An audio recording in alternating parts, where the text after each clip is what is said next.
Une enquête menée au début de l'année auprès d'un échantillon de 467 Camerounais vivant à l'étranger a révélé que 85% d'entre eux ont l'intention de retourner investir au Cameroun dans le secteur de l'immobilier.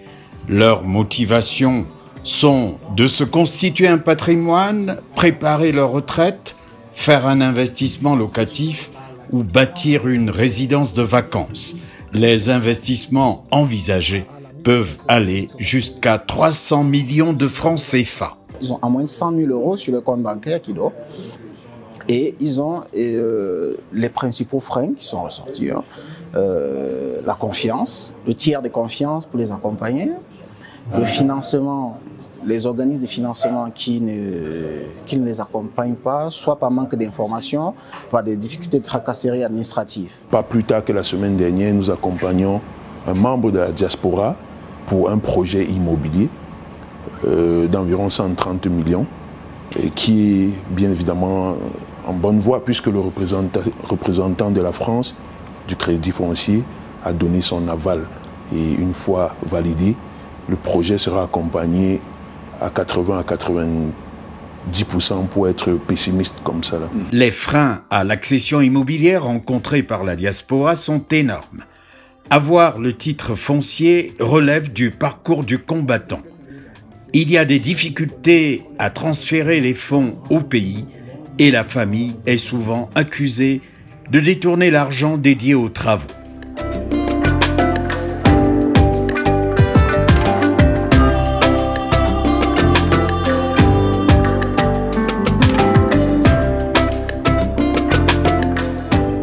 Guy Rostand Choumessi termine son analyse par quelques pistes de solutions. Au niveau de l'État, il propose que l'on dématérialise le titre foncier de façon à le délivrer uniquement au format numérique et de promouvoir la copropriété. Il souhaite l'organisation régulière du Salon de l'immobilier du Cameroun dans la diaspora et demande aux banques de mettre sur pied une structure de contrôle et de vérification des documents et d'informations de la diaspora. Les principaux conseils que nous pouvons donner, c'est surtout de s'organiser, l'organisation, par exemple, de se rapprocher des professionnels. Il y a des promoteurs immobiliers, des cabinets de conseil et de consulting qui accompagnent les particuliers de la diaspora pour le projet immobilier au Cameroun. De se rapprocher des banques. Plus ou moins, nous avons le Crédit Foncier qui a quelques représentations, mais qui n'est pas encore le ça, mais qui bouge un tout petit peu. Et au niveau des banques locales, de développer des produits à destination de la diaspora. Nous sommes en train de réfléchir sur un produit spécial diaspora. Mais on ne peut finaliser ce produit que si nous avons des études affinées qui permettent de connaître exactement d'abord qui est diaspora, qui ne l'est pas, quels sont leurs réels besoins et comment réduire les risques que nous rencontrons. Donc, ça, c'est des perspectives aujourd'hui, mais à la longue, nous envisageons mettre sur pied des plateformes avec des organisations comme celle-ci qui permettent d'avoir beaucoup d'informations sur la diaspora et ça nous aide à affiner les propositions ou alors les offres que nous pouvons faire à la diaspora. Or, on ne peut pas développer un pays sans l'investissement.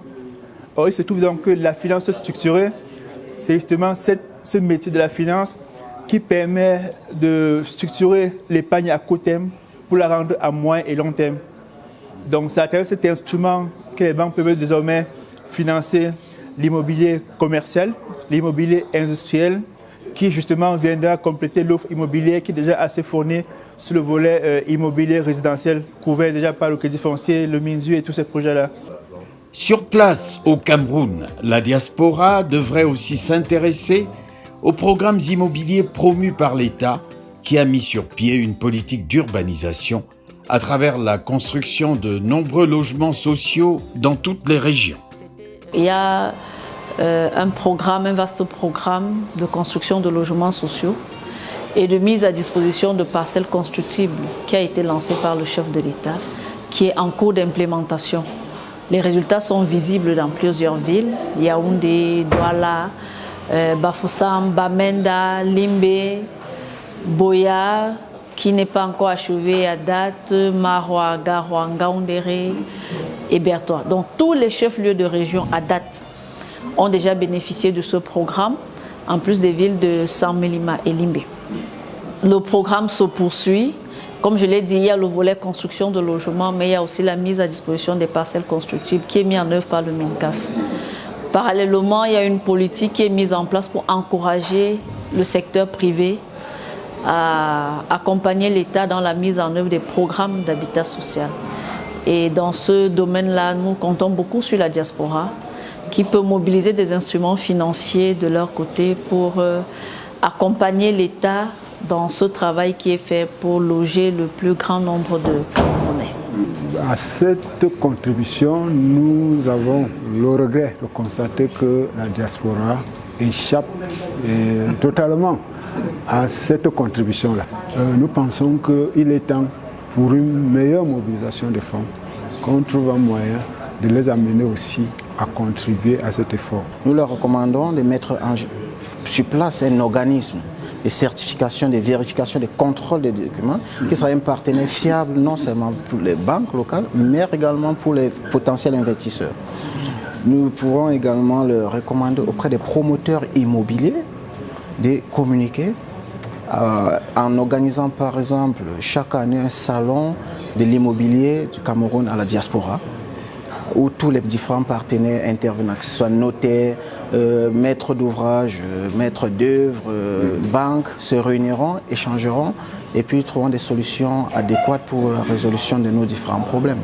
Il faut déjà pouvoir retrouver la diaspora parce qu'on sait qu'ils sont là, mais on ne sait pas toujours là où on les trouve.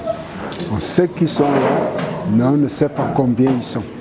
Et donc nous pensons que si des organisations et des associations de la diaspora essayent de réduire tous ces risques qui sont inclus dans tout ce que je montre comme difficulté, le Crédit foncier ferait un peu plus d'efforts et la diaspora aussi trouverait des facilités à venir parce qu'il y en a qui ont essayé et les petites difficultés qu'ils ont rencontrées, ils ont pensé que ce qu'on leur présentait comme produit n'était pas véritablement ça.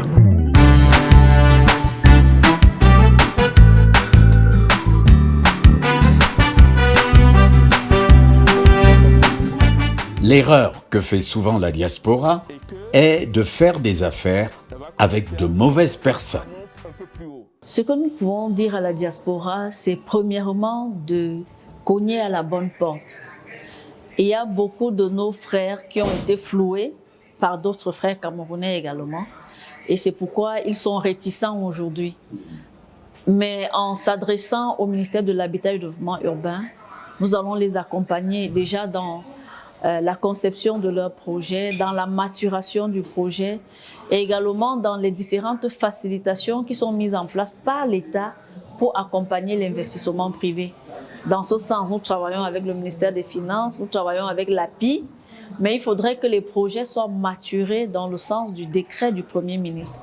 Donc ces instruments sont disponibles, qu'ils contactent le ministère de l'Habitat et du Développement urbain et nous allons les accompagner pour la mise en œuvre de leurs projets. Les difficultés liées à la réalisation des programmes immobiliers de l'État sont, entre autres, le déficit du financement, les faiblesses techniques et managériales, des problèmes de compétences, la mauvaise coordination entre l'État et les firmes en charge de la construction.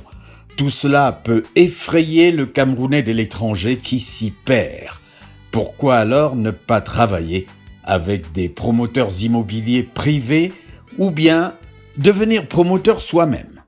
S'il veut construire sa propre maison, effectivement, à ce moment, on va l'orienter vers des promoteurs immobiliers agréés qui vont l'accompagner déjà dans l'acquisition foncière et même dans le développement de son projet, qui vont l'accompagner à mobiliser des financements auprès d'une banque et même construire son logement. S'il veut investir en tant que promoteur immobilier, il va souscrire à l'agrément que j'ai évoqué tout à l'heure.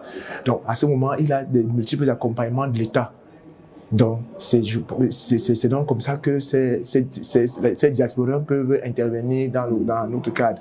Ils peuvent intervenir uniquement pour financer les programmes d'habitat social qui ont été montés soit par leurs confrères diasporiens, soit par les promoteurs immobiliers camerounais et évoluer en partenariat pour développer ce type de projet. Il s'agit d'un projet d'habitation, oui, pour lui et sa propre famille.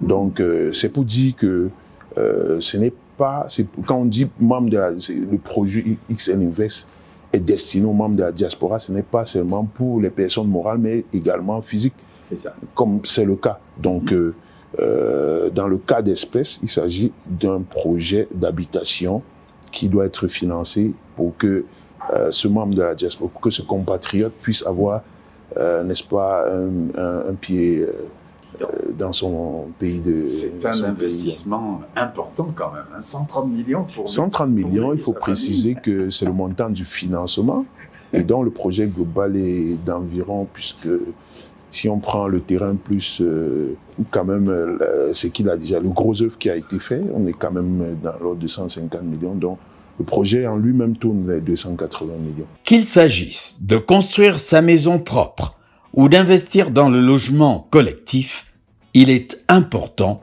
de s'imposer une démarche gagnante. Pour devenir promoteur immobilier, il y a des conditions à remplir.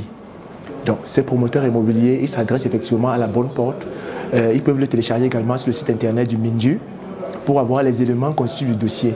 C'est un dossier qu'ils déposent au niveau du ministère qui est examiné par une commission consultative qui se prononce sur le contenu du dossier et qui propose, si le dossier est concluant, le projet d'agrément à Madame le ministre. Et une fois l'agrément obtenu, le promoteur, puisqu'il est devenu promoteur, peut se lancer dans l'activité.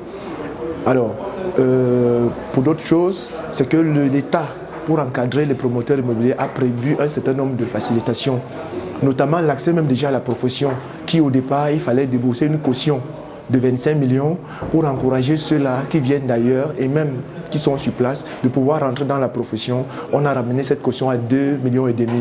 Ça permet à un ensemble d'acteurs de partir du secteur informel, parce que la plupart œuvrent dans le secteur informel et c'est eux qui développent la plupart du marché.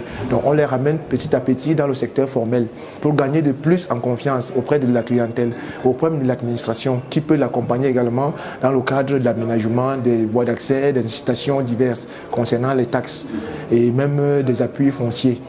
Donc, il y a cet aspect-là. Donc, lorsqu'on a cet aspect technique, il faut bien mobiliser des financements. Par leur relation, c'est de la diaspora, effectivement, peuvent être appelés à concourir à ce niveau.